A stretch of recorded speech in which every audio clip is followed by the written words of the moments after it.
Everyone, welcome back to Ologies. My name is Kayla. I'm a summer naturalist here, and we are going to talk about one of my favorite scientific topics, which is ornithology, or the scientific study of birds. Birds are fascinating species, and ornithologists get to study them day in and day out. But what exactly makes birds so special and unique? So the first thing that makes a bird are feathers. Birds are covered in feathers, and feathers have different purposes. Some, like these, are meant to keep the bird warm. They're called down. But others are flight feathers, like these. They're a lot bigger, and they're used, well, for flight. But that's not all that birds have that make them so special and so unique. They also have wings. Bird wings look very different depending on the bird, but even the largest birds and the smallest birds can fly, like these little guys down here. Birds are also egg layers, so they lay eggs when they're having young.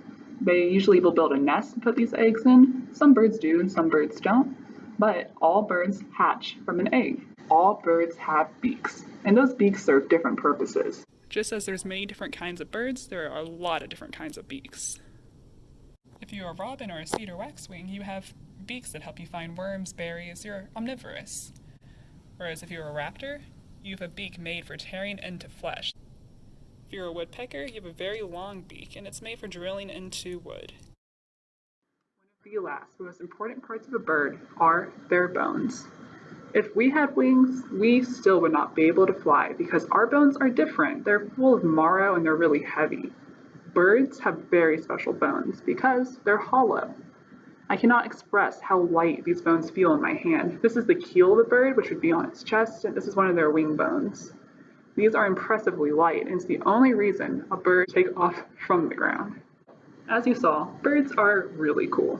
And it's one thing for me to show you and tell you that they're neat. It's another thing entirely for you to go and get up close and personal with some. As a future bird scientist, I study under an ornithologist out in Cincinnati. I'm going to take you to meet him to do some research with us. It's going to be a very early morning, but I'm excited for you to come along. I'm here at the UC Center for Field Studies to talk to Dr. Ronald Canterbury, an ornithologist for 40 plus years. I cannot wait for you to meet him. Good afternoon. My name is Ron Canterbury, and I'm a professor at the University of Cincinnati. And I study bird populations. I'm technically an ornithologist, which is someone who does research on birds. How long have you been an ornithologist for? I have been an ornithologist, well, I guess since graduate school, so back in the 1990s. What is your research on? I study the amount of birds, how many they are, and how they're declining, what's causing their declines, and specifically migration. Very cool. Where they migrate to, how long they live, and which species are increasing, which are decreasing. What are you doing out here today at the UC Center for Field Studies? Today we're teaching a adult learning class on birds, and we're also doing bird banding, where we're trapping the birds in mist nets and marking them, seeing how many birds we've captured from past years.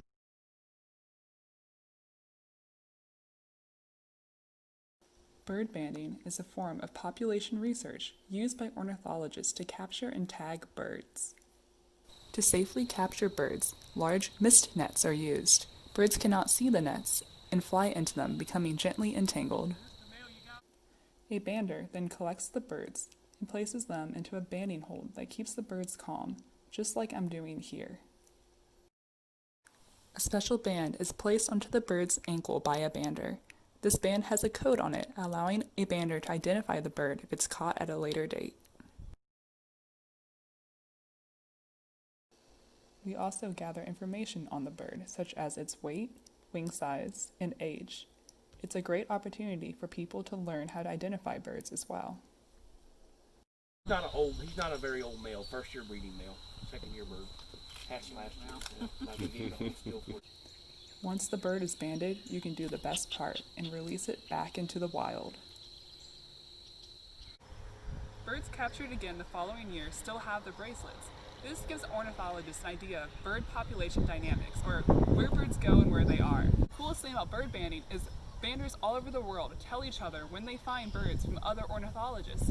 Some of Dr. Canterbury's birds, for example, have ended up in Guatemala, California, and other South American countries. Anywhere you can think of. As a future ornithologist, I've been training to get my sub-permit under Dr. Canterbury. I've banded maybe 50 birds. Let's see how many birds Dr. Canterbury has banded in his lifetime. It individually would probably be about 30,000. My research team and I probably have done close to 80,000 since 1993. Can just anybody go bird banding?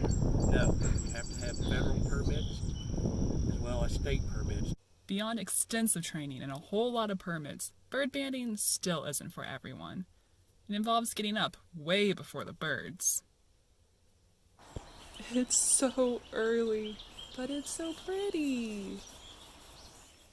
Being scratched and bit. Oh. And it takes meticulous, careful hands to remove a bird safely from the net. So as you've seen, birds are really super cool, and Dr. Canterbury encouraged you to go bird watching, which is one of my favorite activities. I'm out here at Bilyak Park, which is one of my favorite places to go bird watching, to see indigo buntings, song sparrows, American goldfinches, those really bright and beautiful birds. Do you know how to bird watch though? So one of the things you can do when you go bird watching is just listen for birds. You can bird watch by sound. There's a lot of really distinct and cool calls that birds do. Birders also, of course, look for birds by sight. Birds have really distinct patterns. Some of them look different between the males and the females, and others look exactly the same no matter what their sex is. So getting a bird ID guide or a bird watching app like the Merlin ID app by the Cornell Lab of Ornithology is one of my favorite apps to use to help you identify the birds that you're seeing. If you have binoculars, you can use them, but you really don't need them to see the birds. You can bird at any of our local parks or just in your own backyard. What's your favorite thing about bird watching?